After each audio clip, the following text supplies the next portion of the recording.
soir, vous me couchez à 6 h du matin, vous avez. Hey, salut! Salut, ça va? Ça va bien toi-même? Certain, certain. Hey, j'ai vu la fiche Cannabis Medic. C'est quoi ça exactement? Dans le fond, nous, c'est vraiment basé dans le cannabis médical, prescription, si tu as besoin de la production. Si tu veux, dans le fond, on peut aller dehors, parce que je sais qu'il y a bien du bruit par ici. C'est temps-ci, il y a bien des clients. On va aller faire un tour dehors juste à côté. Alright, cool. C'est bon pour toi? C'est bon. Let's go.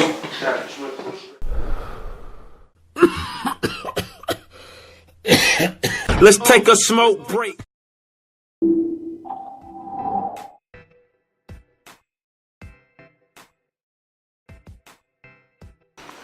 Ah, je pense qu'on peut se mettre ici, là, juste en arrière de notre bureau, ici à Saint-Constant. Ouais, Je pense que ça va faire. c'est ça, beau va ici. ça va mieux qu'à l'intérieur, qu'il y a une belle journée ensoleillée. On va en profiter. What it do, what it does, smokers. Ici votre animateur Floss, a.k.a. The Reeferman. Aujourd'hui, on est avec une personne très spéciale parce que je suis en train de marcher dans le Montréal puis j'ai vu son affiche. Cannabis Medic, on va voir exactement qu'est-ce que ça en est. Puis je vais vous dire, Simon, il a la réponse pour ça. Salut Simon. Salut, salut. Ça va bien? Ça va bien, toi? Oui, ça va très bien, merci. Cannabis Medic, c'est quoi exactement, puis c'est quoi exactement que vous offrez chez vous? Ben nous, on est vraiment basé dans le médical. Dans le fond, Ok. on essaie vraiment d'aider majoritairement l'information et d'aider le monde à avoir des prescriptions. Dans le volet vraiment médical basé sur Santé Canada, sur la réglementation que Santé Canada a faite, OK. c'est qu'on aide beaucoup le monde à pouvoir, dans le fond, commander premièrement au gouvernement, chez les producteurs. On parle d'une cinquantaine de producteurs qui vont pouvoir être en mesure de fournir les différents patients pour leurs différents besoins, que ce soit en huile, en gélule, on a du cannabis séché, CBD, THC. Et on a aussi le volet production, quelque chose qui est intéressant, étant donné même dans le récréatif en ce moment, c'est quelque chose que le monde, je pense, attendait beaucoup. Qu'on retrouve dans le médical, qui reste une option quand même assez viable et qui est assez simple aussi à avoir dans le fond. Tu demandes un papier médical de trouble de sommeil qui pourrait, dans le fond, justifier la raison pour laquelle vous pourriez avoir quelques plans à domicile. Nice. Puis, tu sais, on sait que la plante en tant que telle, elle est composée de beaucoup de composantes, mais il y en a deux en tant que telles qui nous intéressent vraiment beaucoup. Oui, mais C'est quoi la différence entre THC et CBD? Dans le fond, la base du THC, le connu du cannabis, dans le fond, la base de tout le monde. Le Bob Marley, on le connaît tous, c'est assez, on va prendre le chemin facile, là, on veut dire. Là. Let's go. THC qui est vraiment plus un côté euphorique qu'on va retrouver, va aider surtout pour le sommeil, ce genre de choses-là. L'éventail médical du THC est assez limité. Il y en a un quand même, c'est pour ça qu'il va aider pour certains maux à régler. Mais nous, c'est vraiment le CBD. Tandis que le CBD, c'est quelque chose d'encore méconnu, qui a un éventail énorme, dans le fond. Il n'y a pas de limite en tant que tel. Exactement ça. Ok. Dans le fond. Les options, les maladies, les problèmes que le CBD peut régler sont vraiment étendus sur plusieurs choses, que ce soit de la douleur chronique à l'anxiété, la dépression. Fait que c'est quelque chose, étant donné le problème, c'est que c'est méconnu. Comme je dis, c'est que le monde ne sont pas vraiment conscients. Déjà, un cannabis qui ne donne pas aucun buzz, aucun effet psychotrope. Déjà là, c'est quelque chose que le monde a de la misère à concevoir, étant donné que le cannabis est associé avec cet effet de buzz. De vider le frigidaire, du sommeil. On connaît un peu le principe. Fait que c'est vraiment, nous, on pousse vraiment pour le CBD, donner des informations, donner pour toutes les gammes d'âge aussi. Parce qu'on change des mentalités aussi énormément. Les personnes dans certaines gammes d'âge ont été élevées dans une optique que le cannabis est une drogue normale. Comparativement aussi aux pharmaceutiques, mais on n'entre pas dans le débat de la pharmaceutique. Mais c'est un autre débat. Exactement ça. OK. Puis, généralement, c'est quoi les mots que les patients qu'ils ont pour qu'ils puissent avoir accès au cannabis? Ben, les mots sont assez étendus. On retrouve, comme je vous dis, troubles de sommeil, douleur, TDAH, jusqu'au cancer. C'est tous des éléments qui sont valables à prendre le cannabis. Étant donné aussi qu'est-ce qui arrive avec le cannabis, c'est qu'on n'a aucune certitude exactement que le cannabis aide à quel niveau toutes ces différentes maladies. Fait que ça reste encore une automédicamentation à certains points. On sait que ça l'aide, mais à quel niveau, à combien de doses, à quel point. Fait que c'est pour ça que l'éventail reste assez large. Parce qu'il y a des choses que on peut pas dire certaines choses sont 100% pour le cannabis, certaines choses ne fonctionneront pas pour le cannabis. Ils fonctionnent tous à un certain niveau, mais on a de la misère avec le dosage encore. Fait que c'est pour ça que on pousse, on aide, on essaie d'aider aussi pour les recherches. Il y a beaucoup de recherches qui se font en ce moment, mais on est tellement en arrière qu'on parle de beaucoup d'années encore de recherche. En d'autres mots, la recherche du cannabis en tant que tel n'est pas approfondie à un point tel pour que quelqu'un puisse dire c'est ça exactement. Elle est approfondie, dans le fond, on sait que ça fonctionne.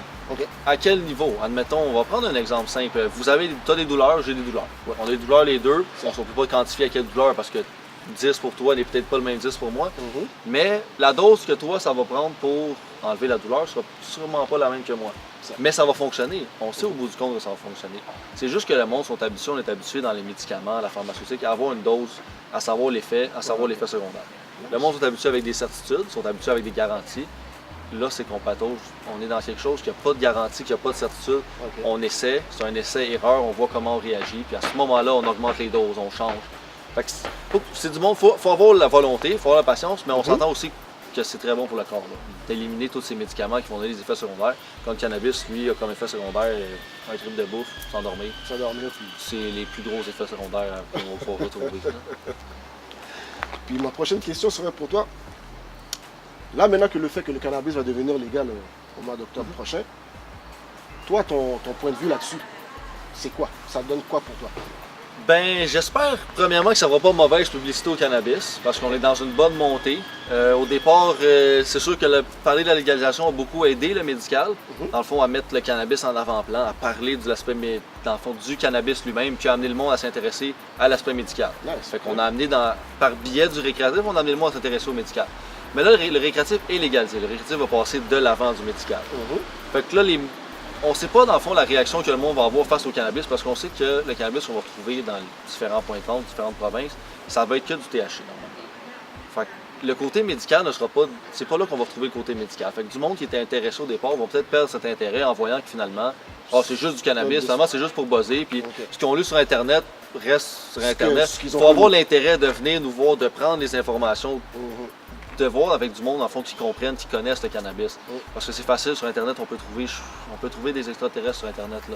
On peut trouver de tout. Là. Ça va faut voir exactement ça. Il faut juste aller voir du monde qui sont là-dedans, qui comprennent, qui connaissent, puis aussi qui ont des histoires derrière tout ça, là, des patients, du monde, des faits vécus. J'ai beaucoup de patients, j'ai beaucoup de monde j'ai eu des bons feedbacks de beaucoup de monde pour leurs produits, pour leurs choses. C'est à partir de là qu'on se fait, moi, ma propre étude, que je peux t'aider sur ton trouble de ta douleur. Je peux te dire, ben moi, je te conseillerais là-dedans parce que moi, j'ai une vingtaine de patients qui ont été de ce côté-là, puis ça allait fonctionner pour eux. Fait que je vais pouvoir t'aider à envoyer là-dedans. Comme je dis, est-ce que la certitude est là, que ça va fonctionner après le premier coup, après le deuxième coup? Non, mais c'est un avenue qui a été gagnant pour d'autres personnes. Que ça soit, là, beaucoup, c'est l'anxiété, la dépression, quelque chose, le stress, quelque chose qui est dans la société qui est énorme. Le monde, c'est pesant pour beaucoup de monde. En fond, ils vont se retourner, essaient de trouver des solutions parce que ça amène à faire beaucoup de médicaments. Stress, anxiété, dépression. Puis si on peut les envoyer vers le cannabis, sans avoir de buzz, en les aidant, c'est quelque chose, je pense que c'est l'avenue, dans le fond, le cannabis, pour régler un problème de société quand même assez important. C'est important. Nice. Qu'est-ce que tu aimerais dire à nos téléspectateurs qui nous écoutent en ce moment à Smoke Break? Ben nous, dans le fond, c'est sûr que c'est vraiment dans l'optique médicale. J'aimerais ça leur dire, dans le fond, surtout que ce soit pour ceux qui sont plus dans une optique récréative, qui fument, d'aller voir quand même, de se renseigner sur le médical, sur les bienfaits du médical, quitte à prendre du cannabis avec du THC, du CBD, voir les options qui sont possibles. Même le cannabis que vous allez fumer dans le récréatif. Il y a tellement de sortes de cannabis différents, peut-être que vous pourriez trouver la vôtre, celle qui est vraiment la bonne pour vous, que ce soit même si le CBD ne vous intéresse pas, que c'est vraiment dans le THC. Au nombre de sortes qu'il y a, vous avez sûrement une sorte que vous ne connaissez pas, qui est peut-être la vôtre finalement, qui est peut-être celle qui va vous aider même du côté récréatif. En d'autres mots, là, il y a une saveur pour tout le monde. Ben, exactement ça, que même au THC, un cannabis au THC, oui, on peut en avoir plein avec plein de composants de THC, mais ils ont tous leurs composants différents, ces cannabis-là, vont tous donner un effet différent sur la personne. Fait que d'essayer de s'approfondir là-dessus, puis le monde, dans le fond, pour le CBD, c'est venez prendre des informations, venez nous voir, allez sur notre site internet. Il y a beaucoup d'informations à prendre sur le CBD, puis c'est une alternative qui est assez simple à avoir. Puis c'est un essai qui... Il n'y a rien à perdre avec cet essai-là. Vous avez tout à gagner, dans le fond, d'éliminer des médicaments de prescription. C'est vraiment... à court, moyen et long terme, c'est gagnant à 100% le cannabis. Bon ben, c'est ici que vous l'avez entendu, les amis. Avec Smoke Break Production, on avait Simon, le représentant de Cannabis Medic. Il nous a donné exactement en gros plan qu'est-ce que c'est exactement le service du cannabis aux patients qui sont malades ou qui ont des problèmes d'anxiété, de sommeil, peut-être même des maux musculaires. Qui sait? À ceux qui aimeraient ça faire la production aussi, ceux qui ça les intéresse d'aller vers cette avenue, produire nos médicaments, savoir qu'est-ce qu'on va fumer. Je crois pas que les gars récréatifs, on va savoir exactement ce qu'on fume non plus. Avoir la certitude au moins de savoir qu'est-ce qu'on fume, qu'est-ce qu'on consomme, l'huile qu'on fait, les dérivés qu'on fait. Avec Simon, on peut avoir les réponses exactes. Exactement. passage, je vais en profiter vu qu'on est ici à leur bureau à Saint-Constant pour te présenter nos représentants de la Rive-Sud. Ceux qui s'occupent vraiment des centres d'information, puis qui ont leur bureau ici pour donner vraiment de l'information directe à tout le monde. On y va.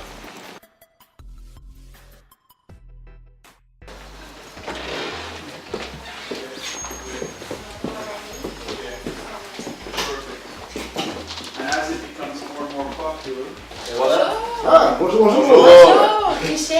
Bonjour, Floss, Rick, the Riverman. Hello.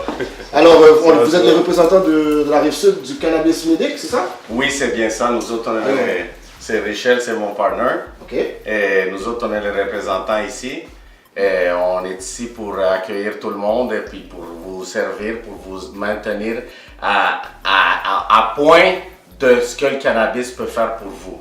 OK? Comment vous guérir, comment vous soulager vos maux de tête, pour l'insomnia, pour plein de choses là. On est ici pour ça, pour vous donner toutes les informations nécessaires pour que vous soyez tous bien à la maison.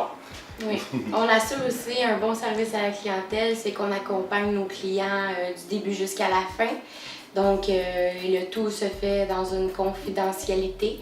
Donc, on assure vraiment ce que le client soit satisfait. Vraiment beaucoup au niveau C'est ce qu'il nous faut, hein? Ouais. Ça fait du bien de vous avoir ici. Bienvenue, vous êtes tous les bienvenus. Vous êtes tous les bienvenus. Soulager votre curiosité. Ah! C'est ça. C'est ici, vous l'avez entendu, à Cannabis Medic. On est à la Rive-Sud, à Saint-Constant. On est allé voir les représentants de ces compagnies-là. On a eu exactement c'est quoi qu'on a besoin pour avoir le cannabis en tant que médication. So, sur ce, les amis, je vous dis, let's take a smoke break. Ciao, ciao!